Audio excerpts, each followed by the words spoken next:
네, 안녕하십니까. 나만의 투자 모난투입니다. 오늘은 비트코인 관련된 분석을 한번 해보고자, 그리고 기술적 지표에 관련된 어떤 교육적 측면에서의 영상을 찍어보도록 하겠습니다. 최근 미국 주식들의 급격한 하락으로 인해서 사실상 미국 주식에 대한 분석이 불가피하게 없어졌습니다. 왜냐하면 미국 주식은 이미 기본적으로 지지해야 할 선을 깨고 내려왔기 때문에 현재 상태에서의 거래는 무의미하다라고 생각이 되고요.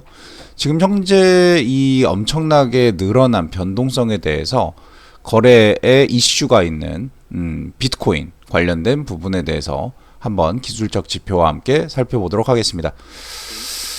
저는 알트코인은 전혀 하지 않고요. 비트코인만 가지고 작은 포트폴리오 비중이긴 하지만 거래를 하고 있습니다. 비트코인이라는 부분에 대해서는 저는 그렇게 좋아하진 않습니다. 투자의 수단이라고 생각하진 않지만 돈을 버는 수단이라고는 생각하기 때문에 거래를 하고 있고, 지금 현재 비트코인 시장은 상당히 혼란스러운 시장에 와 있다 라고 보여집니다. 일단 기본적으로 제가 사용하고 있는 걸 보면 이동평균선을 사용을 합니다. 이동평균선 같은 경우가 차트에서 보통 일반적으로 사람들이 쓰고 있는 이동평균선인데요. 이동평균선에서 가장 집중해야 될 것 중에 하나는 어디에서 내가 어떤 차트를 보든 같은 색깔로 쓴다는 것이 가장 중요합니다. 그래서 저 같은 경우는 7일선, 15일선, 51선, 100일선, 200일선을 사용하고 있습니다. 그 중에 사실 저는 단기적으로 거래를 하진 않기 때문에 7일선, 15일선, 50일선 같은 경우는 그닥 진한 색으로 표시하지 않고 100일선과 200일선, 지금 이 파랑색 선과 200일선, 이 빨강색 선만 두껍게 해서 이 부분만 체크를 하면서 보고 있습니다. 왜냐하면 비트코인에 대해서 내가 단기적으로 거래를 해서 어떤 스캐핑이나 어떤 트레이딩으로 돈을 벌자라는 부분이 아니라 이 자산은 모아가면서 최후의 수익을 내보자라는 그런 방식의 투자를 생각하고 있기 때문입니다. 왜 5일선, 20일선, 60일선을 쓰지 않느냐라고 얘기하시는 분들도 계신데, 비트코인은 24시간 거래되는 투자 자산이기 때문에 24시간이라고 치면 5일선이 아니라 7일선이 되는 거고요. 그리고 이제 15일선, 15일선, 50일선을 쓰는 이유는 이 15일선, 50일선이 좀 잘 맞기 때문입니다. 근데 저는 잘 보진 않아요. 보통 일반적으로 7일선, 그리고 보통 30일선 정도를 많이 보시는 분들도 계시고 60일선 정도를 많이 보시는 분들도 계십니다. 근데 저는 7일, 15일, 50일, 100일, 200일 선을 보고 있고요. 볼린저 밴드는 위아래로 이렇게 노란색으로 표시를 해뒀는데, 볼린저 밴드가 상당히 유효한 지표로 활용될 때는 이렇게 상단으로 올라갈 때입니다. 이 발산이라고 하죠. 이렇게 볼린저 밴드의 이 선을 뚫고 올라갔을 때, 이 선을 타고 올라가는 이 발산의 형국에 있을 때, 이때 단기적으로 뭔가 트레이딩을 할 수 있는 영역이 나오는데, 사실 지금 보시면 이렇게 볼린저 밴드를 빵 뚫고 올라가는 경우는 많이 보이지 않죠. 이거는 저점에서 아주 낮은 영역에서 팡 튀어 오를 때 쓰는 어떤 그런 부분의 지표라고 보시면 될 것 같고, 사실상 볼린저 밴드는 제가 그냥 어느 정도의 수렴 그리고 확산, 이 수렴과 확산을 보기 위해서 쓰고 있는 지표입니다. 이렇게 볼린저 밴드가 확산이 됐다라는 부분은, 이 확산은 한쪽 방향으로 움직인다라고 읽으시면 될 것 같습니다. 수렴이 된다라는 부분은 어느 쪽 방향으로 갈지 모르겠다라고 보시면 되겠죠. 그래서 만약에 이렇게 확산이 되는데 이 볼린저 밴드가 쫙쫙 퍼지면서 이 사이가 커진다, 근데 위쪽 방향이다 라고 하면 상당 기간 상승이 가까워지겠다라고 하고, 이렇게 수렴이 되잖아요. 그래서 수렴이 될 때는 이쪽에서 더 내려갈 수도 있고 올라갈 수도 있겠구나 라는 부분입니다. 이 볼린저 밴드를 사용하는 가장 큰 목표는 내가 향후 방향을 예측하기 힘들 때 보통은 내가 이제 스탑 로스, 뭐 예를 들어서 손절을 하거나 아니면 지금 현재 상황에서 더 가지고 가거나 이런 것을 결정할 때 사용합니다. 그리고 WMA라고 해서 이제 가중 이동 평균선인데요. 저는 보라색, 진한 보라색으로 보통 쓰는데 이 가중 이동 평균선이 상당히 중요하다라고 생각을 합니다. 이 가중 이동 평균선의 위에 있을 때는 롱 포지션, 밑에 있을 때는 숏 포지션을 잡는 게 맞다. 즉, 이건 제 개인적인 생각입니다만 이 선이 가지고 있는 힘은 어마어마합니다. 이 선이 가지고 있는 힘은 말 그대로 주식도 그렇고 코인도 그렇고 어떤 투자든 방향성에 대해서 내가 더 위로 올라갈 수 있는 방향성이냐 아니면 아래로 꺾이는 하향 추세를 그리고 있는 선이냐라는 것을 결정할 수 있기 때문입니다. 그래서 저는 이렇게 보고 있고 실질적으로 지금 비트코인 같은 경우는 한 8만 1,000불 정도 요 선에서 지금 거래되고 있는 걸로 보여요. 오늘 7만 6,000불까지 다녀왔습니다. 사실상 지금 현재 비트코인은 하락세라고 보는 게 맞고요. 지금 이 하락세에서 방향을 갑자기 이렇게 돌리려면 이렇게 돌리는 게 있잖아요. 이렇게 돌리려면 상당한 에너지가 필요합니다. 즉 아무리 이렇게 튀어 오르면서도 여기서 또 이렇게 튀어 오를 수도 있겠죠.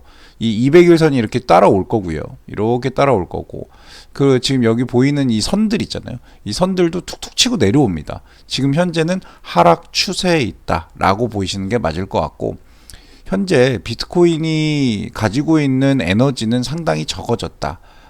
볼륨도 상당히 좀 그렇고 지금 RSI 지표, 요 RSI 지표는 과매도 구간이냐 과매수 구간이냐라는 부분을 나타내 주는데요.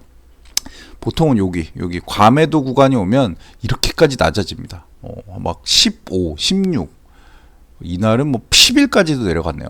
보통 이렇게 쭉 이렇게 보시면 과매도 구간이죠. 과매도 구간은 뭐 이게 마이너스로 표시되는 건 좀 아닌 것 같고 요 정도 선 한 비트코인은 보통 미국 주식 같은 경우는 30 정도를 기준으로 하는데 비트코인 같은 경우는 워낙 변동성이 큰 자산이다 보니까 한 15에서 10에서 15 정도 언저리면 과매도 구간이다. 한 번쯤은 튀어오를 수 있겠구나라고 예측해 볼 수 있는 그런 지표로 활용을 합니다. 지금 8만 1,000불에서 계속해서 왔다 갔다 하고 있는데 이건 허공에 떠 있는 거예요. 보시면 주봉으로 봤을 때도 마찬가지죠. 볼린저 밴드 하단을 뭐 터치했다고 해서 막 이게 다시 한번 상승할 것이다 이렇게 보시는 거는 상당히 위험한 생각일 수 있고요. 지금 주봉선에서는 이 50일선을 계속해서 유지하면서 가는 걸 보실 수가 있어요. 이 선이 이동평균선은 길면 길수록 오차가 커집니다.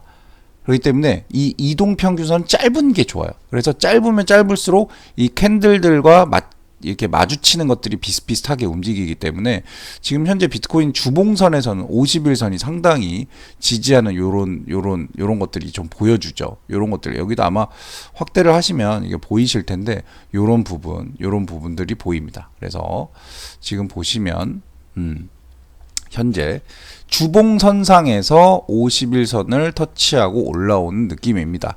지금 주봉에서는 정배열이 되어 있는 상태예요. 네, 정배열이 되어 있는 상태인데 과연 여기서 올라갈 수 있을지 아니면 다시 방향을 꺾여서 내려올지 그거는 아직 모르죠. 그리고 여기 보시면 제가 가중이동 평균선 같은 경우가 요 밑에 있죠. 이 밑에 있는 가중이동 평균선을 만약에 깬다 그러면 제가 봤을 땐 코인은 당분간은 답이 없다라고 보입니다. 일단 기본적으로 보통 저는 단기 매매를 하지 않기 때문에 일봉으로 많이 보는데 일봉은 지금 중간에 떠 있습니다. 이렇게 중간에 떠 있기 때문에 이 상황에서 매매를 한다? 이건 좀 어려운 부분입니다. 만약에 매매를 할 것이다. 내가 단기적으로 매매를 좀 할 것이다. 그리고 비트코인은 계속해서 상승할 것이다 라고 생각을 했다면 요선, 이 200일 선에 맞닥뜨리는 요선에서 매수하는 게 맞겠죠. 근데 이거는 예측 매매라고 하죠. 여기에서 맞고 튕길 거야 라고 생각하는 게 예측 매매. 그리고 경험하고 갈 수 있습니다. 이 200일 선을 튕긴 다음에 사도 되죠. 튕긴 다음에 사도 되기 때문에 이 튕긴 다음에 살 때의 그 부분, 이 부분은 상당히 중요합니다. 그래서 이런 부분에 대해서는 우리가 조금 더 신경을 써서 봐야 되지 않나라는 생각을 하고 있습니다. 일단 코인은 지금 현재 이런 상황이다라고 보여지고요. 미국 주식으로 한번 넘어가 볼까요? 조금 있으면 장이 시작할 것 같은데요. 일단은 지금 보면 S&P 500 같은 경우는 오늘도 여전히 떨어집니다. 정말 이렇게까지 세게 떨어질 일인가 싶은데 일단 차트는 깨졌습니다. 차트는 깨졌고 만약에 이걸 주봉으로 본다고 하더라도 깨졌습니다. 즉 지금은 매입 매수 매도가 불가능한 상황이다 라고 보면 되고요. 나스닥도 마찬가지입니다. 나스닥도 지금 현재 주봉에서도 일봉에서도 다 박살났다. 더 이상 매수 매도를 할 수 있는 상황이 아니다 라고 보여집니다. 엔비디아 보시면 엔비디아도 박살이 났다. 더 이상 매매가 불가능한 상황이다 라고 보여지고요. TSMC도 마찬가지, 마이크로소프트도 마찬가지입니다. 마이크로소프트는 사실상 여기 이 바닥선에서 지지를 할 것으로 봤는데 제 예측이 어긋났죠. 저는 딱 요선 정도에서 제가 알기로는 저는 요선에서 추가적인 매수를 살짝 들어갔습니다만 이 지지하지 못하고 다시 내려가고 있습니다. 안타깝게도. 그래서 여기에서 딱 매수를 했었는데 말이죠. 안타깝지만 어쩔 수 없습니다. 구글 같은 경우도 지금 요 주요 선을 이탈해서 상당히 매도세가 세게 나오고 있습니다만 그래도 구글 같은 경우는 지금 보시면 아시겠지만 워낙 이 꾸준한 상승세를 그려왔었기 때문에 요 커브대로 가고 있다. 여기서 다시 돌려줄 수 있으면 좋겠다라는 생각이 듭니다. 아마존도 깨고 나가는 느낌이 납니다. 지금 아마존 같은 경우도 깼죠. 여기를 강하게 깨고 내려왔기 때문에 예전에도 깼던 적이 있습니다. 깼던 적이 있기 때문에 뭐 이게 깨서 지금 뭐 하향 추세로 돌아섰다라고 볼 수는 없으나 242불 고점에서 지금 194불까지 떨어진 상황입니다. 애플 같은 경우는 여전히 이 박스권의 수렴에서 갇혀 있는 것 같은데 그래도 많이 활약한 부분은 아닙니다. 근데 오늘 하락이 과연 어떤 그림을 그려줄지 이 부분에 대해서 조금 생각해 봐야 될 부분이 있긴 합니다. 화재 테슬라 뭐 완전 깨졌다고 볼 수 있고요. 지금 주봉으로 보더라도 뭐 488불 고점에서 239불 나누기 2하면 244불이죠. 244불 쪽 반토막 이상 났다라고 보시면 될 것 같고요.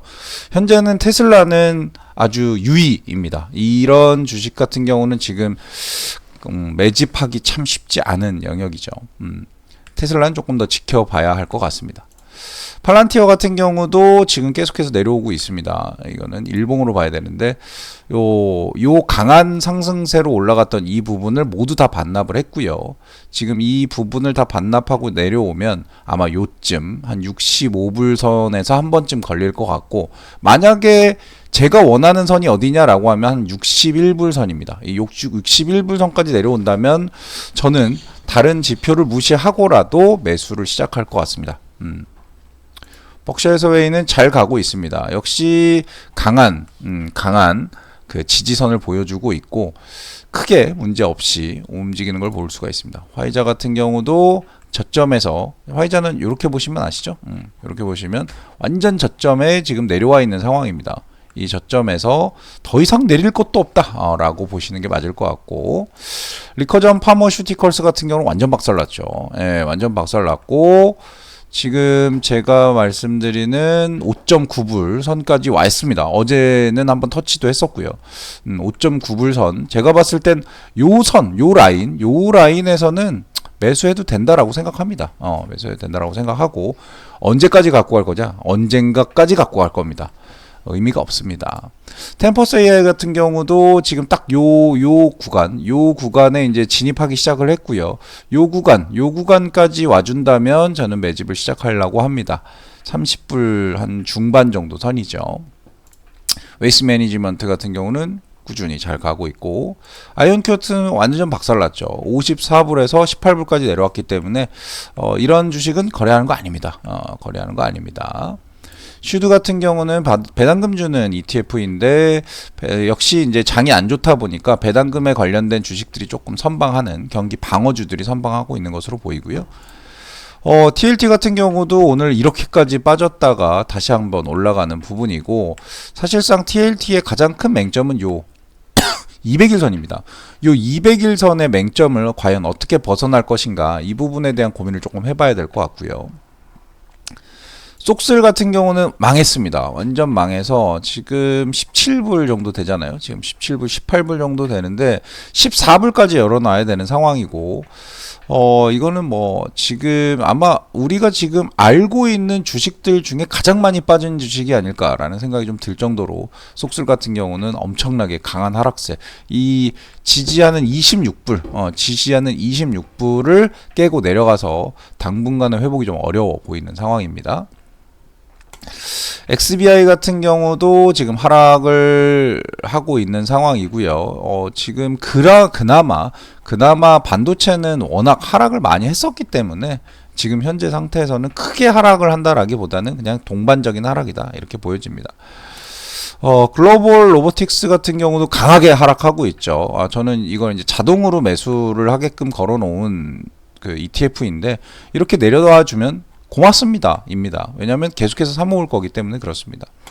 CIBR 같은 경우는 강하게 내려오고 있고요. 원래로 따지면 이 51선을 강하게 지지하면서 갔었던 ETF인데 현재는 깨고 내려왔기 때문에 아마 200일선 터치에 대해서 고민하지 않을까 합니다. 이 CIBR이라는 ETF도 저는 꾸준히 매집을 하고 있는 상황입니다.